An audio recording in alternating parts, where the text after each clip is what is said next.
Assalamualaikum warahmatullahi wabarakatuh. Halo sobat kisah kehidupan. Bagaimana kabar Anda hari ini? Mudah-mudahan fine dan selalu dalam lindungan Allah Subhanahu wa taala. Senang sekali kami bisa kembali hadir menjumpai Anda, dan untuk kesempatan kali ini kami akan berbagi satu kisah nyata horor yang berjudul Wanita yang Kukira Istriku Ternyata Jin Penunggu Telaga Warna. Undangan berwarna biru dengan tulisan warna emas yang tercetak rapi tergeletak di atas meja makan. Hal itu mendorong saya untuk segera membuka dan membacanya, walaupun perutku sudah berbunyi keroncongan minta diisi. Istri saya berkata, "Mas, itu undangan dari Jakarta untuk hari Sabtu depan. Itu loh, Bu Kuncoro yang di Cikini mantu. Kita datang ya? Kan salah satu famili dekat." Sambil membaca kartu undangan tersebut, saya manggut-manggut tidak menyahuti kata-kata istri saya.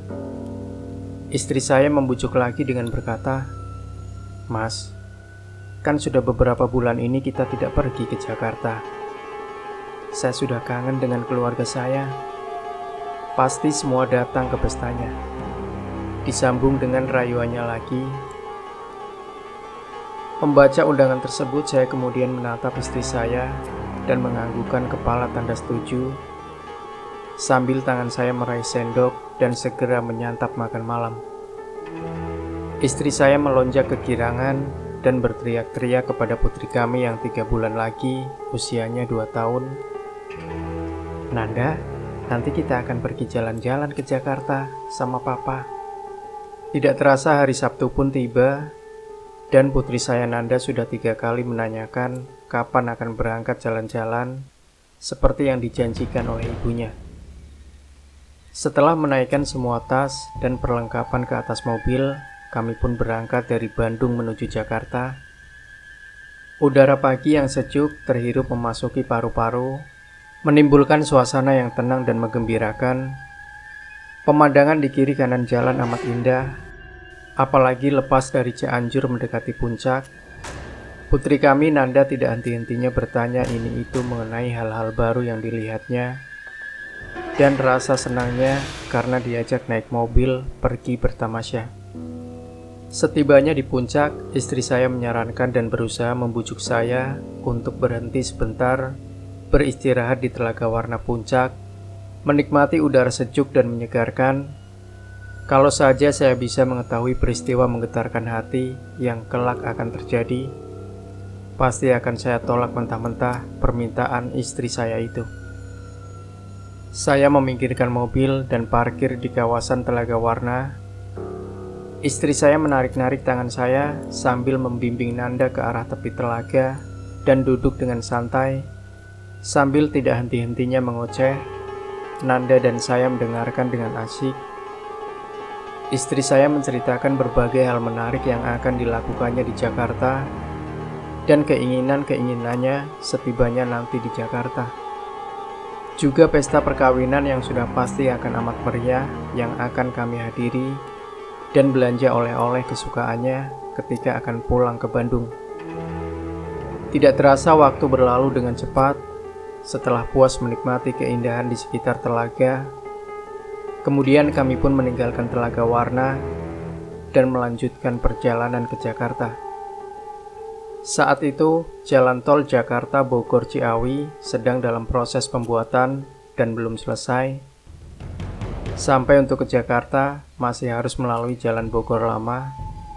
Setibanya di Bogor, istri saya meminta mampir di toko roti terbesar di Bogor ketika itu untuk membeli roti dan penganan pengisi perut selama perjalanan. Nanda kecapean dan terlihat tidur dengan lelapnya di jok belakang, dan saya malas untuk turun. Jadi istri saya yang turun sendirian dan pergi masuk ke toko roti itu untuk berbelanja.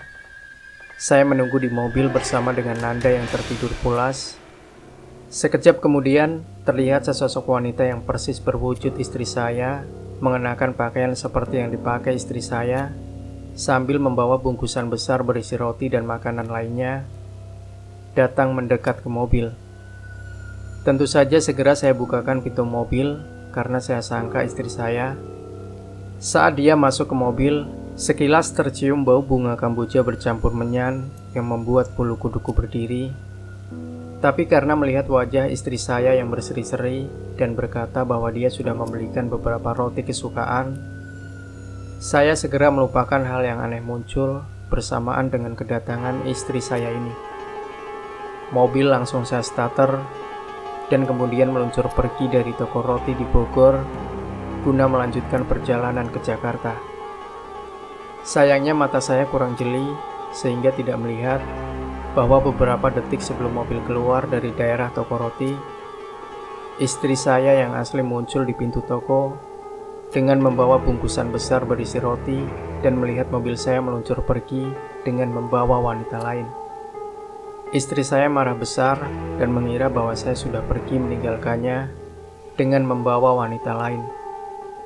Seketika itu pun dibantingnya bungkusan hasil belanjaannya dan dengan air mata bercucuran kemudian lari pulang ke Bandung. Hatinya dipenuhi dengan emosi, cemburu, sedih, marah dan kesal bercampuran menjadi satu. Mulutnya membisikkan kata-kata ancaman yang lirih. Awas kalau pulang nanti. Berkali-kali tanpa henti sepanjang perjalanan kembali ke Bandung.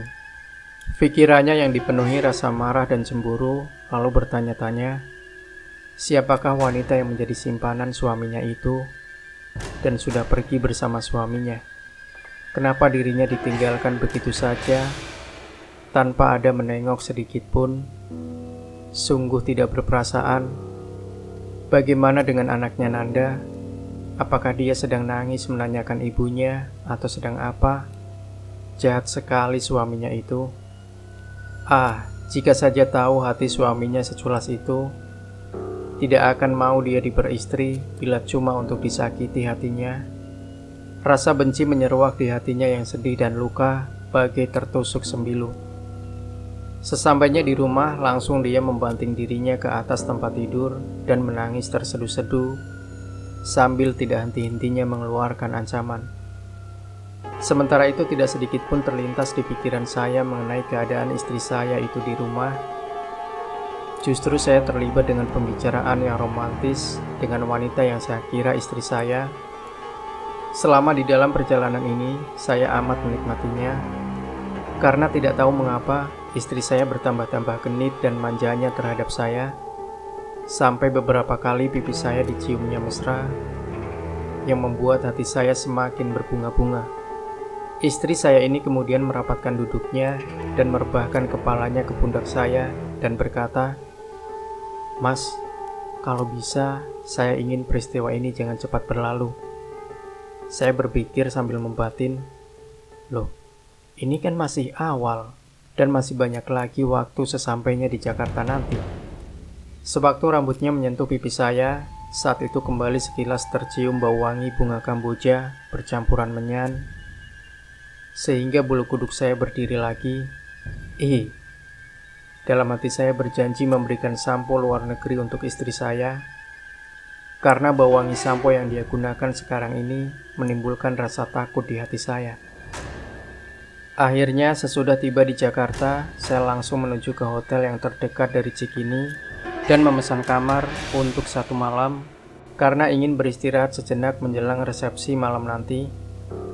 Nanda amat senang dan bernyanyi-nyanyi kecil dengan lucunya sambil menyentuh barang-barang hiasan yang berada di kamar hotel. Lagaknya bagai kupu-kupu yang terbang mengitari bunga-bunga yang sedang mekar mewangi. Sore hari, setelah memandikan Nanda, istri saya mengajak mandi bersama. Ini sebetulnya di luar dari kebiasaannya, namun berbisik meminta hubungan intim. Awalnya saya kurang setuju, namun dengan amat ahli, dia membangkitkan hasrat kelaki-lakian saya. Koper dibuka dan pakaian-pakaian di dalamnya dicoba dan dipatut-patut ke tubuhnya sambil bergaya di depan kaca. Sampai akhirnya dia memutuskan menggunakan baju warna hijau yang memang serasi dengan warna kulitnya yang putih. Acara resepsi pernikahan putra Bu Kunchoro amat meriah dan memang banyak keluarga datang. Tentu saja bagaikan reuni keluarga besar. Kami saling bertanya dan bercerita situasi terakhir dalam keluarga dengan gembira. Beberapa kali Nanda meminta kepada saya untuk dibersihkan pipinya yang berwarna merah bekas lipstik karena dicium gemas oleh tante-tantenya. Ketika foto bersama mulanya istri saya menolak keras, namun setelah didesak-desak akhirnya mau juga. Beberapa famili mengajak kami bermalam di rumah mereka, namun dengan halus saya tolak karena sebelumnya sudah memesan kamar di hotel. Akhirnya acara resepsi selesai sudah dan satu demi satu para tamu pamit pulang. Demikian juga kami dalam perjalanan kembali ke hotel. Terlihat sekali istri saya sangat bahagia karena celotehnya yang amat bersemangat mengenai suasana resepsi tadi, di mana saya cuma mendengar dan mengiyakan perkataan-perkataannya saja. Nanda terlihat kelelahan dan segera tertidur pulas begitu kepalanya menyentuh bantal tempat tidurnya. Melihat putrinya sudah tertidur, istri saya melepaskan pakaian pestanya satu demi satu sambil menggerakkan tubuhnya dengan erotis supaya memancing gairah saya, dan setelah terlepas semuanya langsung menerkam diri saya dan mengajak bercinta.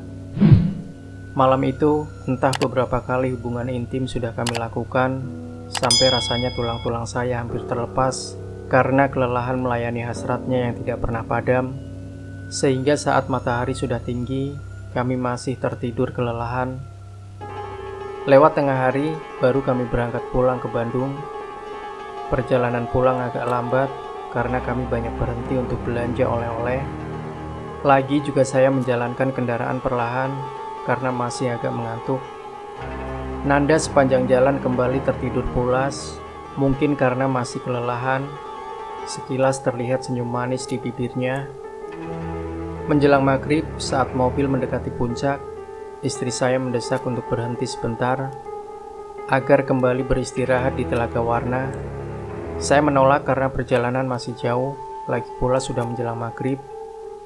Namun karena dia terus bersikeras dengan bujukan dan alasan yang kadang menurut saya sulit diterima akal, maka akhirnya saya mengalah dan memarkir mobil di kawasan Telaga Warna. Saat itu suasana masih agak terang. Nanda walaupun sudah terbangun, namun masih menggeliat malas untuk berjalan, sehingga kubopong turun mengikuti istri saya ke tepi telaga. Setelah duduk suasana menjadi santai, istri saya berkata dengan serius kepada saya bahwa perjalanan ini tidak akan pernah dilupakannya, dan dia mencium pipi saya berkali-kali guna lebih menguatkan kata-katanya. Kelakuannya ini saya rasakan agak aneh, karena sepertinya dia tidak akan pernah bertemu dengan saya lagi. Saat terdengar adzan maghrib mendayu-dayu, tiba-tiba dengan tidak tersangka, istri saya menerjunkan dirinya ke dalam Telaga Warna. Tentu saja saya terkejut setengah mati, apalagi mendengar putri saya berteriak histeris dan kemudian menangis meraung-raung, memanggil-manggil ibunya. Mama, Mama. Setelah menunggu beberapa saat tidak muncul juga dari dalam telaga, maka saya pun berteriak-teriak memanggil namanya dan langsung terjun ke dalam air telaga untuk mencari istri saya. Beberapa orang berkumpul melihat kelakuan saya yang sangat aneh. Saya berusaha menjelaskan peristiwa yang terjadi dengan suara terbata-bata dan tubuh gemetaran kebingungan. Beberapa orang kemudian tergerak untuk ikut berusaha mencari istri saya di dasar telaga. Beberapa wanita ada yang berusaha membujuk mendiamkan Nanda yang terus menangis. Setelah mengobak seluruh telaga selama lebih dari 2 jam, dibantu oleh banyak orang tanpa ada hasil. Dengan baju basah kuyup dan tubuh menggigil kedinginan dan perasaan yang tidak menentu karena amat sedih, maka saya pun memutuskan untuk kembali ke Bandung dan berniat untuk melakukan pencarian lebih lanjut besok pagi. Apalagi Nanda terus-menerus menangis memanggil-manggil ibunya yang sudah terjun ke dalam telaga dan tidak berhasil ditemukan. Saat itu pikiran saya terus bertanya-tanya, kenapa istri saya tega sampai berbuat begitu? Apa salah saya? Setelah begitu lama tidak muncul di dalam air, apakah mungkin dia sudah mati? Saya menjalankan mobil pulang ke Bandung sambil ngebut supaya cepat sampai di rumah dan berniat untuk mengabari saudara-saudara saya perihal istri saya supaya mereka besok bisa membantu dalam usaha pencarian. Dengan perasaan amat sedih dan terpukul atas musibah ini, saya pun masuk ke dalam rumah.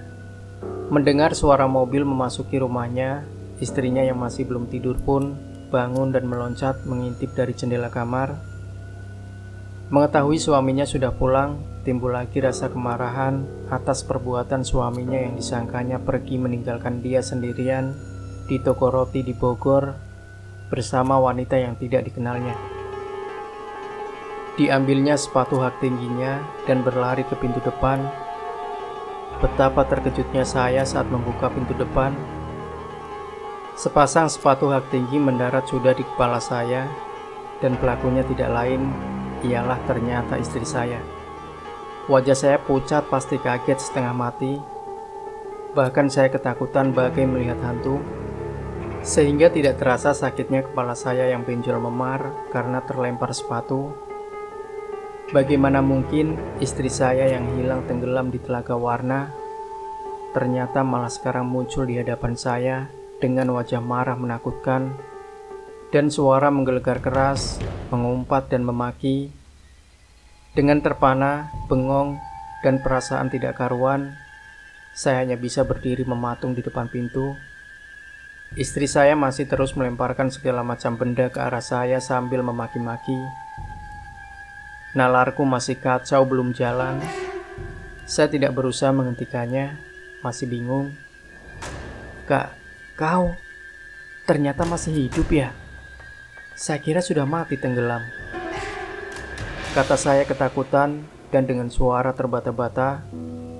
Setelah mendengar kata-kata saya dan melihat keadaan diri saya yang sangat kacau, istri saya malah bingung.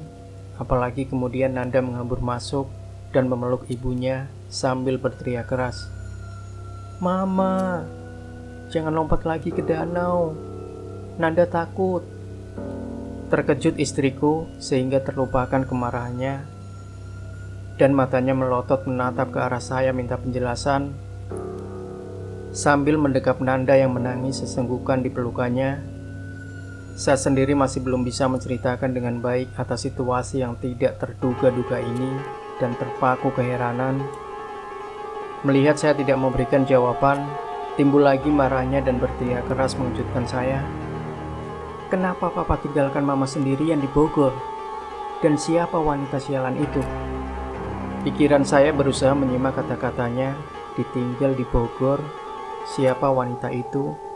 Apa yang terjadi? Bukankah saya pergi dengannya ke Jakarta? Terus siapa kalau begitu wanita yang menyerupai dirinya dari Bogor sampai terjun ke telaga? Tiba-tiba saya berteriak keras, "Tidak! Saya tidak tahu bahwa itu bukan kau. Makhluk itu menyerupai kau. Saya kira itu kau." Lanjut saya keras. Kemudian saya memeluknya dan berkata dengan penuh perasaan, "Syukurlah bahwa kau masih hidup. Saya kira sudah mati." Karena saya memeluknya seakan takut kehilangan dirinya, cairlah emosinya dan tenang, kemudian meminta penjelasan lengkap dari saya. Saya jelaskan kronologis kejadiannya, tentu saja dengan menyembunyikan bagian hubungan intim saya dengan makhluk itu. Tidak percaya istri saya atas cerita saya yang tidak masuk di akalnya. Untuk lebih meyakinkannya, ku ajak dirinya untuk menelpon interlokal ke Jakarta. Terkejut pamannya mengetahui kejadian ini. Atas permintaan saya dan keingintahuannya atas peristiwa yang terjadi ini, besok harinya dengan kereta api paling pagi, segera dia berangkat ke Bandung. Pamannya sendiri dengan bersumpah meyakinkan istri saya suaminya saat itu datang ke resepsi pernikahan bersama dia. Istrinya malah foto-foto keluarga bersama. Nanti bila sudah diafdruk akan dikirim ke Bandung. Paman terpaksa bermalam di Bandung karena istri saya terpukul dan histeris dengan kejadian ini. Masih belum masuk di akalnya kejadian ini bisa terjadi. Keesokan harinya, salah seorang putra paman datang dengan keluarga yang lainnya dan ikut meyakinkan istri saya dengan kesaksian mereka dan membawa hasil cetakan foto-foto perkawinan. Mereka dengan amat bingung memperlihatkan foto yang ada diri saya, putri saya Nanda sedang menggandeng bayangan kosong. Ternyata makhluk berwujud istri saya itu tidak kelihatan di kertas foto. Tiba-tiba istri saya terhuyung. Dengan cepat kupeluk tubuhnya supaya tidak jatuh. Ternyata dia pingsan. Kejadian ini begitu dahsyat menghantam jiwanya sampai tidak tahan. Mungkin terbayang di pikiran apa saja yang mungkin dilakukan oleh suaminya terhadap makhluk itu. Karena mengira bahwa makhluk itu ialah istrinya. Siapa yang tahu kecuali saya dan makhluk yang menjijikan itu. Sampai saat ini semuanya masih tidak mengerti siapakah sesungguhnya wanita yang bersama saya itu, yang naik ke mobil saya mulai dari toko roti di Bogor, tidur di hotel bersama saya, yang akhirnya terjun ke Telaga Warna. Demikian juga yang ada di pikiran istri saya dan keluarganya. Sedangkan Anda masih kerap bercerita kepada keluarga yang datang bahwa dirinya amat senang diajak pergi jalan-jalan ke Jakarta bersama ibunya, menginap di hotel, pergi ke pesta. Dia masih belum bisa mengerti bahwa dengan siapa dia pergi itu bukan ibunya asli. Suatu malam, saya bermimpi didatangi oleh makhluk hijau yang menyeramkan, berbadan reptil seperti bunglon, namun kepalanya menyerupai istri saya. Dia minta maaf sudah mengacaukan keluarga saya dengan mewujud dan menggantikan istri saya pergi ke Jakarta. Itu karena dia tertarik mendengar celoteh istri saya yang mesra di tepi telaga mengenai enaknya bepergian ke pesta pernikahan. Jadi dia ikut dalam mobil saya karena ingin tahu. Begitu melihat istri saya pergi masuk ke toko roti, dia mendapatkan kesempatan dan mendahului masuk ke mobil dengan mewujud menyerupai istri saya. Makhluk itu bilang bahwa dia sangat menikmati perjalanan itu dan tidak akan pernah melupakannya. Berharap demikian juga dengan saya. Akhirnya dia minta maaf atas segala perbuatannya itu dan juga minta maaf kepada istri saya. Hati saya yang tadinya emosi mendengar pengakuannya akhirnya luluh dan memaafkannya. Karena melihat tetesan air mata di pipinya, tanda penyesalan dan ketulusan hatinya. Makhluk itu kemudian lenyap setelah sebelumnya mendoakan supaya keluarga saya selalu rukun-rukun dan bahagia. Amin. Demikian sobat kisah kehidupan, sebuah kisah misteri yang berjudul Wanita yang Kukira Istriku Ternyata Jin Penunggu Telaga Warna. Jangan lupa berikan komentar Anda, like dan share video ini, subscribe channel Kisah Kehidupan, dan kembali nantikan kisah-kisah terbaru dari kami selanjutnya. Sampai jumpa. Wassalamualaikum warahmatullahi wabarakatuh.